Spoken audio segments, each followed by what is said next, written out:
দর্শক, এই মুহূর্তে আমরা ঠাকুরগাঁওয়ের রানীশঙ্কল উপজেলার কলেজ রোডের পাশে ঘুঘুডারা নামক যে স্থানটি রয়েছে সেই স্থানটিতে আমরা রয়েছি এবং আমার পেছনে দেখতে পাচ্ছেন একটু দেখানোর চেষ্টা করি। এখানে রাস্তার পাশে কিছু গাছ কেটে ফেলা হয়েছে, যার ফলে এখানে দেখতে পাচ্ছেন যে বেশ কিছু গাছ কেটে ফেলা হয়েছে এবং এখানে অবৈধভাবে মাটি ভরাট করা হয়েছে, যেটির কোনো নিয়ম নেই। তারপরেও একটি কুচক্রী মহল এই মাটিটি ভরাট করেছে রাস্তার পাশে সরকারি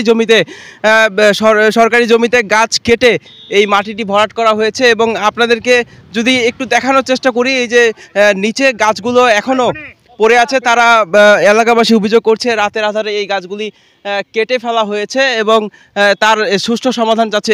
একটু বলেন তো এখানে কি সমস্যা হয়েছে? এখানে সমস্যা, আমরা থানায় বসছিলাম, এখানে আমাদের 5-7টা আমের গাছ ছিল, ফল হইতো। আমরা এখানে তো দীর্ঘদিন থেকে পূজা পানি করতাম। 8-10টা গাছ আম গাছ এরা রাতে অন্ধকারে কাটে ফেললো, এনামুলটা। আর এখানকার ওই যে ভাদ্র, ওদের সাথে ওর নামে অভিযোগ করছিল, ওরা ওদের সাথে যোগসাৎ করে ওদেরকে কেমনে কি করছে দেখি যে আর সকালবেলা কিছু নাই, এরাই কাটছে। এটা কি আপনারা জানতেন কি না? না, এটা আমরা জানি না। যে আমরা থানায় বসে আমাদের কথা হয়েছিল, কাটা হয়েছে মনে হয় যে কালকে, আজকে, হ্যাঁ রাত্রেবেলা কাটা হয়েছে। এই যে বাঁশগুলো কাটা হয়েছে। হ্যাঁ, দিনের বেলা গাছ ছিল, দিনের বেলা গাছ সম্পূর্ণ গাছই ছিল। আর থানায় বসে কথা হয়েছিল যে গাছ কাটানো যাবে না, গাছগুলো থেকে যাবে, ওদেরকে আমরা একটা গাড়ির রাস্তা দেবো, এটুকু কথা হয়েছিল। সকালবেলা দেখতেছি এরা মাটি ভরতেছে, কোনো গাছ নাই। এটা আমাদের ওই যে সাংবাদিক নিয়ে আমাদেরকে টিওনোকে এটা জানানো হয়েছে।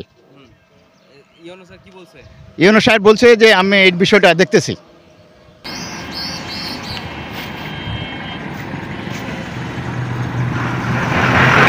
না, আমি নিষেধ করলাম তো, শুধু ওয়াশরুমের কথা হয়েছে আর